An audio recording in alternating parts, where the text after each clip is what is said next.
ভেঙে দুই টুকরো হয়ে যেতে পারে ভারত।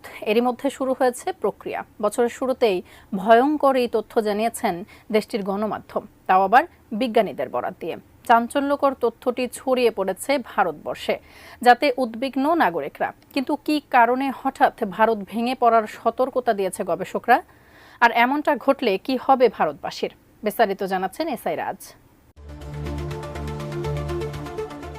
কিছুদিন আগেই ভয়ঙ্কর ভূমিকম্পে কেঁপে ওঠে তিব্বত। সেই সময় আলোচনার কেন্দ্রবিন্দুতে চলে আসে টেকটনিক প্লেট। তবে এবার গবেষকদের দাবি দুটি ভাগে বিভক্ত হয়ে যেতে পারে টেকটনিক প্লেট। আর এই ঘটনা যদি ঘটে তাহলে ভারত ভেঙে দুটুকরো হয়ে যেতে পারে, এমনটাই দাবি ভূতাত্ত্বিকদের। কিন্তু এমনটা হলে কি হবে ভারতবাসীর?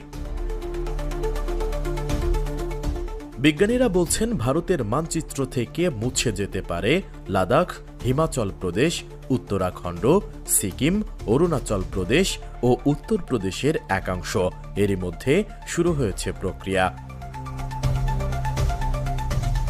সম্প্রতি এক সম্মেলনে বিজ্ঞানীরা দাবি করেন এই মুহূর্তে ভারতীয় টেকটনিক প্লেট ডিলেমিনেশন প্রক্রিয়ার মধ্য দিয়ে চলছে। দেখা যাচ্ছে গভীর নিম্নাংশটি অগভীর ঊর্ধ্বাংশ থেকে বিচ্ছিন্ন হয়ে যাচ্ছে। ইউরেশিয়ান প্লেটের সঙ্গে ধাক্কাধাক্কির ফলেই এই পরিস্থিতির তৈরি হয়েছে। শেকড় থেকে শিখরে এই বিচ্ছিন্নতা খুব সহজ পদ্ধতি নয়। পৃথিবীর গভীরে খুব জটিল চলনের ফলে এমন পরিস্থিতি তৈরি হয়। ধারণা করা হয় কমপক্ষে 160 লক্ষ বছর আগে গোলমালের শুরু। ভারতীয় টেকটনিক প্লেটের সঙ্গে সংঘর্ষ হয় ইউরেশিয়ান প্লেটের। ভারতীয় টেকটনিক প্লেটের একাংশ ইউরেশিয়ান প্লেটের নিচে ঢুকে যায়, ফলে ইউরেশিয়ান প্লেট উপরের দিকে উঠে যায়। আর ভারতের টেকটনিক প্লেটের একাংশ রয়ে যায় ইউরেশিয়ান প্লেটের নিচে। ভারতীয় টেকটনিক প্লেটের কিছুটা অংশ হয়তো ভাঁজ পড়ে গেছে বা কুঁচকে গেছে।